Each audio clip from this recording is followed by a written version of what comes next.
জড় বস্তুর মতো তাকে ফেলে দেয়। এবং আপনারা যারা এই ভিডিও দেখেছেন তখনও কিন্তু সে বেঁচে ছিল। আবার এক ঘাতক তার এই মুমূর্ষ অবস্থার উপরে কাঁদানে গ্যাস নিক্ষেপ করে। আল্লাহ তাকে হসপিটালে নেয়ার পথে শহীদ হিসাবে কবুল করে।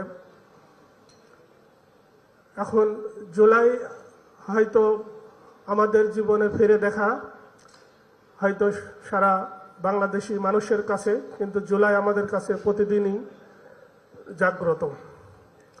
জুলাই যে উদ্দেশ্য নিয়ে জুলাই বিপ্লবটা হয়েছিল, আমি মনে করি ফ্যাসিবাদ বিরোধী, ইন্ডিয়ার আগ্রাসন বিরোধী এবং মুসলিম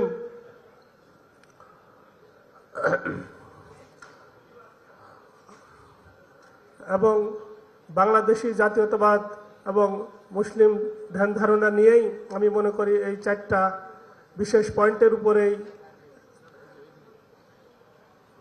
বৈষম্যহীন সমাজ এবং রাষ্ট্র গঠনের উদ্দেশ্যেই আমাদের সন্তানেরা রাস্তায় নেমেছিল। এবং তারই ধারাবাহিকতায়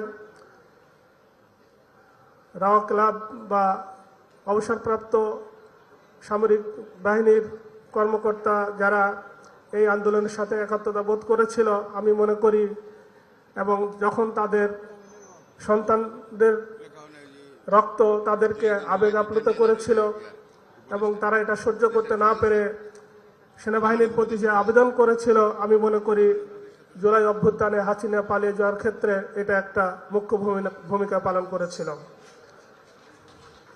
আমি এর জন্য অবশ্যই ওনাদেরকে ধন্যবাদ দিতে চাই এবং শহীদ পরিবার, আহত জুলাই যোদ্ধাদের প্রতি তাদের যে সহমর্মিতা এবং বিভিন্ন সময় তাদের যে সাহায্য সহযোগিতা, আমি এটা কৃতজ্ঞতা সহকারে স্মরণ করতে চাই।